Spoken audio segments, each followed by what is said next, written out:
Kelak. Ada yang tahu keyakinan kelas itu apa? Tidak tahu? Sekarang ibu tanya. Ketika, kenapa sih kalian sekolah itu pakai seragam? Kenapa? Karena peserta Kalian ke sekolah memakai seragam. Kenapa sih nggak pakai nggak pakai baju bebas aja? Kenapa tadi? Karena wajib. Karena peraturan. Ya, karena peraturan memang ya.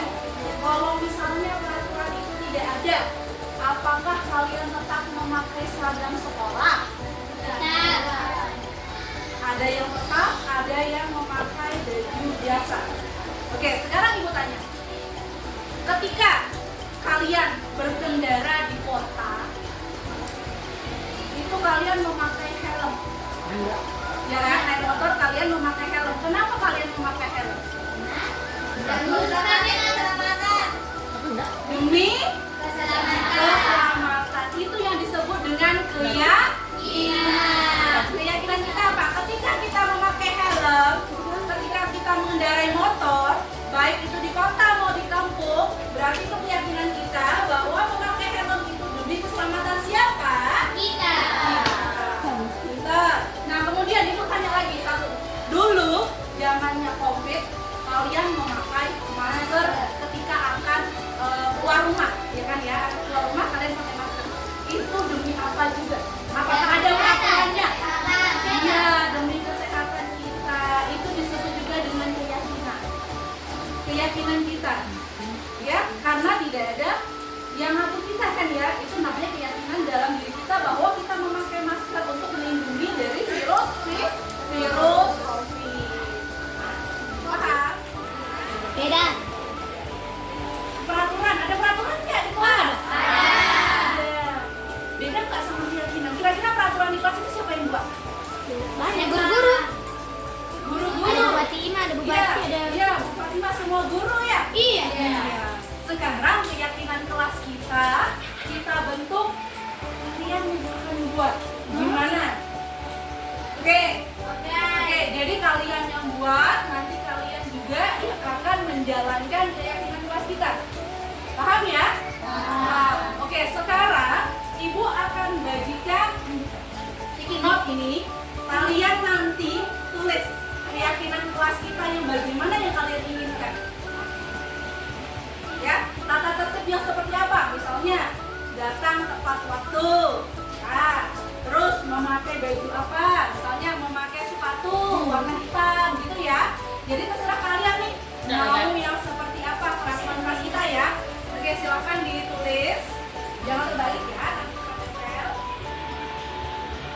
sepatu warna hitam. Nah, ini ada juga di tangan ibu. Jika guru menjelaskan di depan, maka siswa-siswi harus mendengarkan dan mengamati penjelasannya. Harus datang, tidak boleh terlambat. Berarti kita ubah dengan kalimat datang tepat waktu. Nah, kemudian tadi ada juga nih. Berarti ini nilai apa yang kita terapkan? Nilai apa yang kita terapkan? Disiplin. Nah, disiplin kira-kira itu memakai baju seragam sekolah, memakai sepatu, berpakaian rapi. Apakah sudah masuk ke dalam itu? Masuk. Oke, masuk. Datang tepat waktu, kemudian berpakaian ya rapi.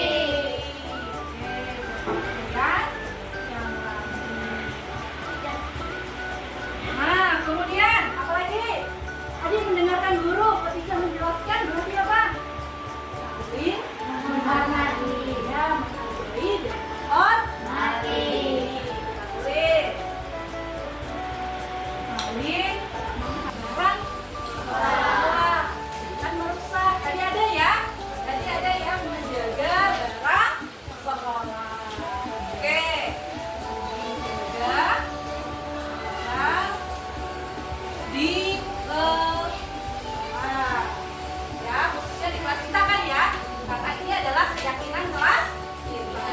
Apakah sepakat dengan ini? Sepakat. Apakah akan dilaksanakan? Dilaksanakan. Yang pertama, kami meyakini bahwa saya harus datang tepat waktu. Kemudian yang kedua, Berpakaian rapi. Saling menghargai dan menghormati. dia menghargai dan Menghormati. yang keempat, Menjaga barang di kelas. gimana sepakat? Sepakat. Apakah kita yakini? Yakin. Nih, kalau kita yakini tepuk 3 kali. Oke? Siap menjalankan? Siap. Insyaallah siap. Ada yang ditanyakan tentang keyakinan kelas kita?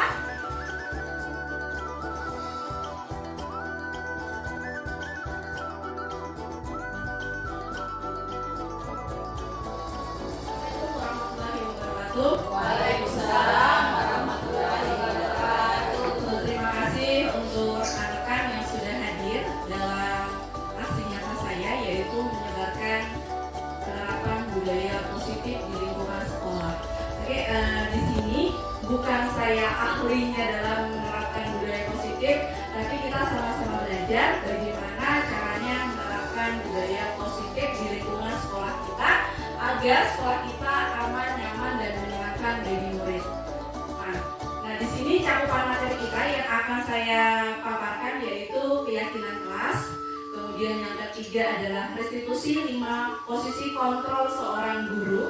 Kemudian yang ketiga adalah restitusi, yaitu segitiga restitusi. Jadi bagaimana sih cara kita menangani masalah ketika anak-anak kita terjadi masalah di lingkungan sekolah.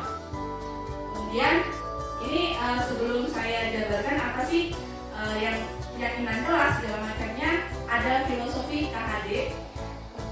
Kita diibaratkan seorang petani. Jadi seorang pendidik atau seorang guru itu diibaratkan seorang petani yang memiliki peranan penting untuk menjadikan tanamannya tumbuh subur. Kita akan memastikan bahwa tanah tempat tumbuhnya adalah tanaman adalah tanah yang cocok untuk ditanami. Jadi seorang petani itu tidak akan mengubah bibit jagung. Ketika bibit jagung itu kita tanam, apakah akan tumbuh padi? Itu tidak akan mungkin ya. Jadi kita juga tidak akan bisa mengubah kodrat seorang anak.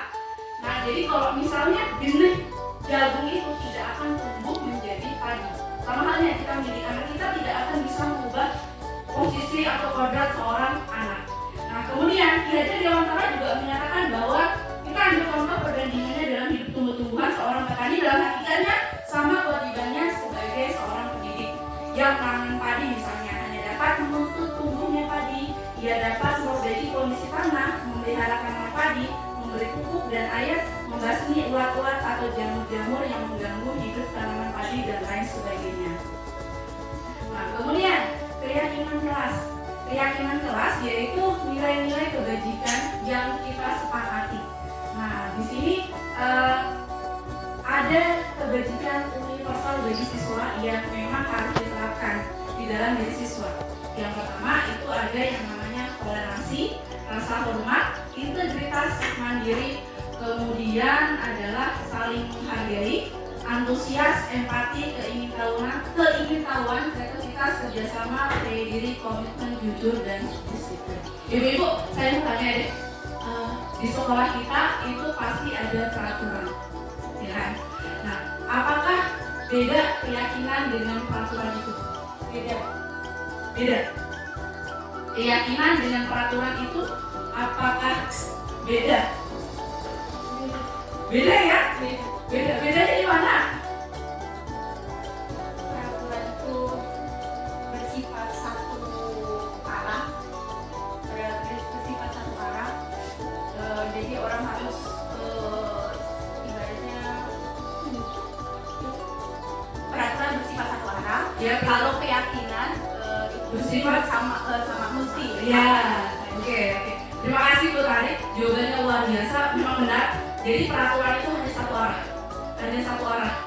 Jadi peraturan itu sudah kita buat, kemudian mau nggak mau siswa itu mentaati peraturan itu, gitu ya. Nah, kalau keyakinan kelas itu adalah atau keyakinan sekolah dari siswa itu sendiri, kemudian mereka membuat keyakinan kelas dan disepakati bersama. Itu disebut keyakinan kelas. Nah, pembentukan keyakinan kelas sudah bisa ya Bapak Ibu. Keyakinan kelas itu yang pertama kita kasih dulu anak itu kira-kira di kelas ini apa sih yang mau diterapkan. Silakan mereka nulis semuanya, mereka ungkapkan. Nah, dari ungkapan mereka tadi, Ibu Bapak disimpulkan.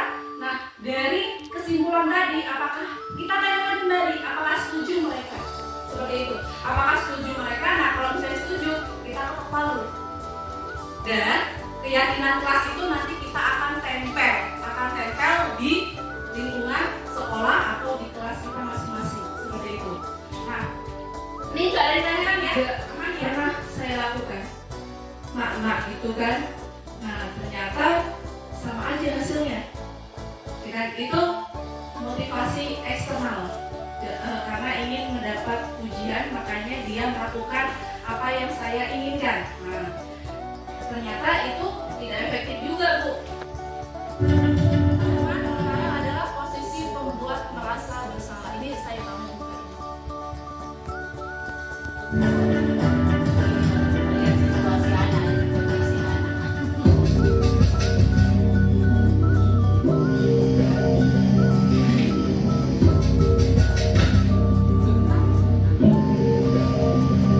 Naren,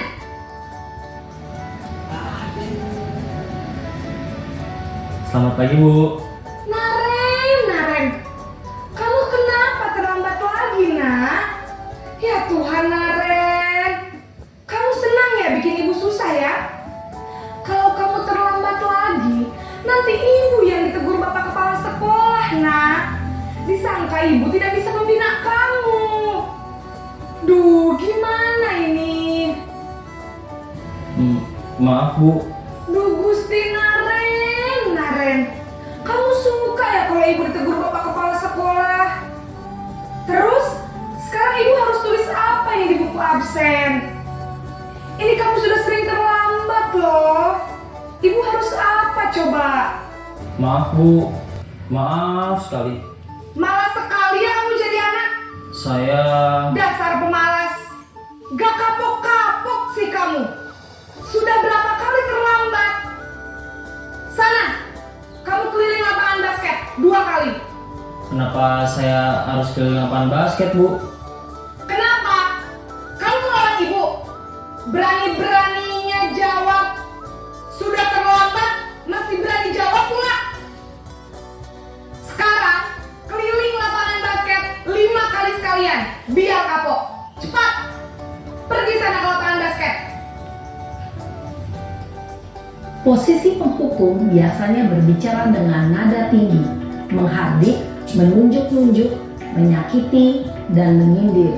Hukuman bisa berupa fisik maupun psikis. Ibu dan bapak guru hebat. Dampak yang terjadi pada murid ketika guru berada pada posisi penghukum adalah murid cenderung akan memberontak, bahkan menyimpan dendam.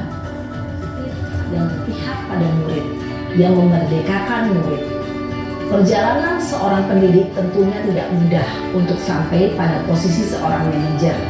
Namun, tujuan kita pasti, yaitu menciptakan murid-murid yang mandiri, merdeka, dan bertanggung jawab. Semoga penggambaran 5 posisi kontrol yang telah diperlihatkan ini dapat menjadi ajang refleksi bagi kita semua, agar dapat terus mengasah dan menerapkan disiplin positif yang memerdekakan murid. Mari terus berlatih dan bersemangat. Selamat menerapkan. Salam dan bahagia Ibu dan Bapak Guru hebat. Jadi ibu-ibu di sini yang diharapkan adalah kita menjadi seorang guru itu posisinya adalah seorang manajer. Nah, kita menerapkan yang namanya segitiga restitusi. Nah, segitiga restitusi itu tadi yang pertama, kalau ibu amati, tadi yang pertama adalah menstabilkan identitas. Nah, segitiga restitusi itu adalah proses menciptakan kondisi bagi murid untuk memiliki alasan. Ketika seorang anak itu melakukan kesalahan, ataukah dia bolos, tidak masuk kelas, itu pasti ada alasan-alasan tertentu. Kenapa dia tidak mengerjakan tugas, itu pasti ada alasannya. Entah alasannya itu apa, pasti ada yang mendasarinya. Nah, 5 kebutuhan dasar manusia itu ada 5 kebutuhan dasar manusia itu ada 5. Jika 5 kebutuhan dasar manusia itu tidak terpenuhi, maka pasti ada perilaku yang menyimpang, ya kan? Nah, perilaku 5 dasar kebutuhan manusia itu yang pertama adalah kasih sayang. Ketika anak itu tidak mendapatkan kasih sayang di rumah, kira-kira apa yang terjadi Bapak Ibu di sekolah? Nah, apa ya? Kalau dia tidak mendapatkan kasih sayang dari orang tuanya, mencari perhatian guru, menjadi sumber ribut kelas, ya kan? Itu sebenarnya dia mencari apa yang dia tidak dapatkan selama ini. Jadi terus kemudian yang kedua ada yang namanya kebebasan. Dia nggak mendapatkan kebebasan itu ketika di rumah atau di sekolah, maka ada sesuatu tindakan yang memang ingin dia dapatkan. Makanya melakukan hal-hal yang tidak kita inginkan, padahal dia mencari apa yang tidak dia dapatkan. Seperti itu ya Bapak Ibu. Intrinsipnya dalam dirinya bahwa ini kewajiban saya sebagai pelajar mengerjakan tugas, itu adalah tugas saya. Tidak ada. Ya. Begitu ya. Jadi motivasi yang harus kita tanamkan adalah motivasi intrinsik. Nah, ini tadi sudah ya, menstabilkan identitas, kemudian validasi tindakan yang salah, kemudian menanyakan keyakinan. Kalau menstabilkan identitas itu pasti ditandai dengan kalimat setiap orang pasti melakukan kesalahan. Kamu bukan satu-satunya yang pernah melakukan kesalahan itu. Kalau validasi tindakan yang salah adalah kamu tentu punya alasan mengapa melakukan itu. Adakah cara yang lebih efektif untuk mendapatkan apa yang kamu butuhkan? Kemudian yang terakhir adalah menanyakan keyakinan. Nilai-nilai apa yang telah kita sepakati, kamu ingin menjadi seorang yang seperti apa? Seperti itu. Terima kasih. Ada yang ditanyakan Bapak Ibu, Ibu-ibu?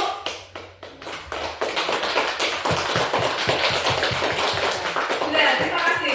Ada yang ditanyakan? Dan berjalan dengan baik, budaya positif itu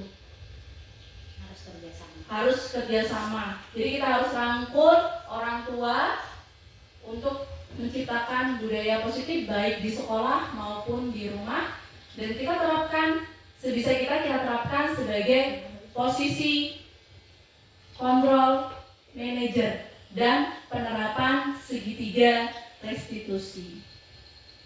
Tidak ada pertanyaannya?